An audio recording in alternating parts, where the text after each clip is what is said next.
So today we're going to do a virtual tour of the shop for those of you who have never been in here.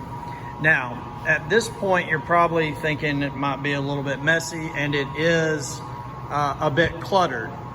One of the things about a working shop is that you're always working in it, so you're always kind of leaving messes behind and then come back and clean them up. Since I'm by myself, it's really hard for me to come back and clean up. Plus, I was left a huge mess last year and then when I came in this year. So just gonna go around, give you a tour quickly what you'll see when you come through the door. And I am at the front door where you guys come in through the cage area and then out in the parking lot. And usually what you'll see here is the racks of wood, things that people come and drop off thinking that because it's made of wood, we want it, which is usually not the case, and we make somebody else take it back. But normally if you see my little blue truck out here, I'm in the shop. So as you walk in the door, you will notice immediately a miter saw. This is a 12-inch miter saw. I have a finished blade on it, meaning it's got more than 60 teeth, so it gives you a smoother finish. However, it does give you a little bit more kickback. At the miter saw station, you'll see the welder that we talked about, or that maybe somebody mentioned earlier in one of my other classes, that we actually don't have all the parts for, so it's kind of useless. It's just a big, heavy blue box. Air hose, generally we use that as we walk out the door, sometimes blow sawdust off. Window into the classroom, door into the classroom. Water fountain, I keep all the brooms and things and sweepers and dust bins and all that right there. I do keep a board for announcements. Both of those lighter colored things are cork board. I keep safety glasses here in this rack, and also quick binder clips, which actually serve usually as like clamps, real quick clamps for everybody. That storage area upstairs, of course, is not for students to go into. As you come in, you'll notice the bigger scroll saw. This is the scroll saw that I use when I need to cut something on a scroll saw. It's a little bit bigger than the ones that I've set up for you guys.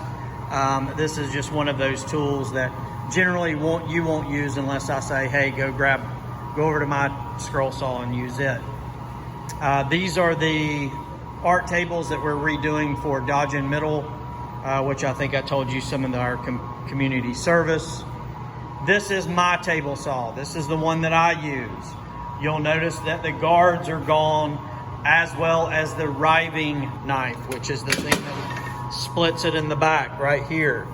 I took all that stuff off because I have to cut material down and usually rip it, and you have to take it off to do that anyway. The blade is all the way up right now, and again, I use a ripping blade on this because that's mainly what I do. This is my saw. This is the one that I don't allow students to use. I'm the only one that can use it. Right here, you'll see what's called a panel saw. It's, excuse me, it is made to cut sheets of material. So plywood, if I bought like sheet acrylic or anything like that of size, this is where we cut it. Rather than trying to wrestle with it up on a table saw, I will put it on the panel saw, and this machine basically moves up and down. You'll see these at Home Depot. We were fortunate enough to be able to buy one a couple of years ago. Back here are projects from last year that we weren't able to take and sell at one of our shows. I do 2 shows myself, and I'll usually take some stuff from here and sell it for money to go back into the program. This is called a planer. This is one of our newer planers. This is the DeWalt version. It's very, very powerful. Should not be run without a vacuum hooked up to it. it actually will shoot from this point all the way over to that window wood chips. This is our paint, clamp, paintbrush, and also certain hand tool area. So you'll see all the clamps that we have. There are probably might be a couple out in the shop that I've been using, but some hand tools. It's extremely dusty because it's open-ended on one side, and plus when I'm blowing the shop out, this is where a lot of it ends up. This rack here, if you'll look, you'll see all of the drills, jigsaws, sanders, some handheld planers in there, all kinds of sanders. So we got orbital mainly, orbital and cat corner. So the difference is this is an orbital, this is a cat corner. Basically you can get in detailed spot in the cat corner, but the orbital is kind of the go-to. I bought a few new ones last year so that because our old ones were getting worn out. You'll also see some drill bits and things that I keep in there. Here's our charging station. Trying to go to a lot of battery operated drills and things like that, just because it goes a little bit, it's a little bit easier on us to do that. We get here, there's a couple of more sanders, orbital sanders, and I took out a router for you guys. If you're looking on my website in the virtual shop class, I did put an unboxing of a rigid router, and they all work about the same. Here you'll see all of the different scroll saws. Most of these are Ryobis. I have one by a company called Win, but it is actually made exactly the same, and I guarantee you it comes off the same factory floor as the Ryobis. You'll see here what's called an oscillating spindle sander. This is for fine tuning and trying to get rounded sanding round areas out. This is not something you're going to go to very often. I have one in my personal shop. I don't use it very often, but it is good to have when you're getting sanding down handles, anything with a curve.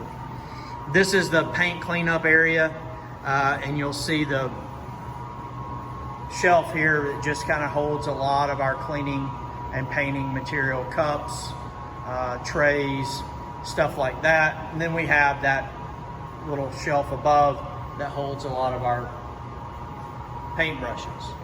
Over here you see more work table. You'll see this is my scrap bins. I have 3 of them. I have the one barrel, and I have 2 of these wooden boxes. That is where we put scrap wood. Going over here around this side, you'll see where my nail gun station is, along with a pancake air compressor. This is what we mainly run all of our nail guns off of. Generally level 1 and above, no rookies can really touch the nail guns until I have usually late into the semester before I let you guys start using these. Now these shoot the small brad nails, nothing. It definitely hurts when they go through your finger, but it's not usually going to cause a lot of damage. It's like a needle going through. This is my sliding miter saw. I do let students use it, especially my students that have been around a while, but it is a little bit of a different animal because it moves. So if you're not used to it, it can cause you some problems. This one actually has a ripping blade on it. It's kind of an in-between blade. It's actually got 40 teeth. So it cuts a little bit smoother than a ripping blade, but it will handle bigger material a little bit better than those fine tooth 100 blade or 100 teeth blades that I use in the 12 inch up front. We'll go over here to this table saw. This is our SawStop. I will introduce you to how the SawStop works. It is a table saw. Table saws are the most dangerous machine usually in the shop. This one has the guards, has the riving knife behind it.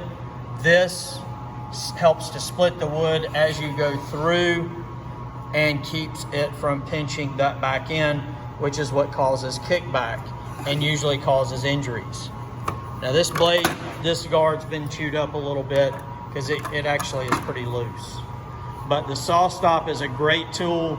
This will be the table saw that I teach you how to use when you get into Fine Furniture 1 and 2.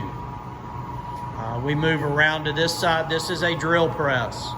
Pretty common piece of equipment. This one happens to be a little bit bigger than maybe some of the ones that you've seen. There's a small tabletop one back there. We use it for smaller stuff. This is called a bandsaw. The reason why it's called a bandsaw is the blade that it uses is actually wraps up and around this thing. So it's one continuous band. These are pretty dangerous machines if you don't watch what you're doing. It can get to you pretty quick. As we move around, you've got what's called a belt sander. These are the small ones. I've got 3 small belt sanders. You will use these quite a bit. They save you a lot of time. This is a small 10-inch stationary miter saw. And then the tabletop drill press. We swing around back here beside the SawStop. You'll see what's called a drum sander. It feeds itself, and then inside of here is a drum that's wrapped in sandpaper. That drum takes out a lot of material. It actually needs to, the sandpaper needs to be replaced. But this is a machine you probably won't mess with until you get into the upper levels. It's good for doors, things like that. It can sand up to 32 inches. It's only 16, but then it's 32 when you flip it around because it's got this open end here. So it can sand up to 32 inches. Here is our big belt sander. This is the one that generally I don't like you guys using a whole lot of, just because it'll take a fingernail off really fast and people don't use it correctly. Out of all the machines in here, I think it's one of the more simple ones to use, but it's also the one that's used incorrectly most. As we go around our vacuum system, we have a planer. This is just like the DeWalt planer that was up front, that big yellow machine, but it's a little bit less powerful, but it still works very, very, very well. What it does is it takes off, it shaves off a bit of the top of the material. Works kind of like sanding, just a little more effective and a lot faster. This machine is called a jointer. It has blades right there. It has several blades that come around, probably about 4 different rows of those. Each one of these, each edge has a blade on it. So as they dull, I just turn. I have actually, and I keep track of when I do that, but this thing will take take some chunks out of your fingers if you're not careful.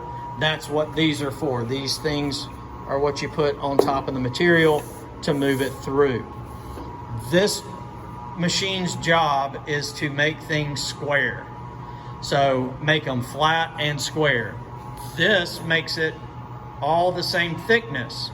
So if I want to make sure something is 7/8 of an inch thick, I'm going to run it through the planer to get it 7/8 of an inch thickness all the way through. If I want to square it up and make sure it's flat, this is the machine I would use. Generally, whenever I rip down 2x4s, I run it through this machine first because it lessens the chance of it kicking back and hurting me. What you see right here, this is a vacuum system. It is a cyclone system that basically turns, drops all the sawdust that it can collect from these machines through these hoses and brings it here. We generally, the machine that fills it up the most is this jointer and the planer. The dust from the sanders, although will overwhelm you if you don't turn the vacuum system on, they don't take up a whole lot of space. So this is the downstairs, or this is the main floor of our shop. It is not air conditioned. Therefore, I have two really large floor fans. I usually strategically place them out of the way once students are back. That way we can cool the entire room and our main floor anyway. What you're looking at here in front of this fan is a router table. This is what you would run, and I have it set up to round out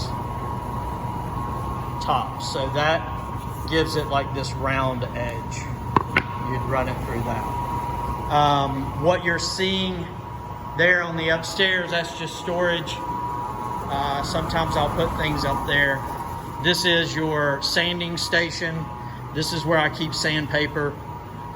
This is also where you would wash your hands and the small detail paint brushes. Never do we use the big clean out big paint brushes. This is the fastener station. This is where we keep screws, nuts, big hammered nails. We don't keep our nail gun nails over here, but we do keep that kind of stuff here. Glues usually stay on the top of this. As you look toward this back corner, you will see my material rack. This is where I keep some of the hardwood materials, and I also keep the sheet goods back here. And then this is the CNC machine. This is the machine that does the carving that I've been talking about every day. And then this is just some of the tools that go with it. We'll explore the tool room, which really is more of just storage because I do keep most of the tools out here. So there's a quick tour of the main floor of the shop area, and we'll talk through it a little bit more tomorrow.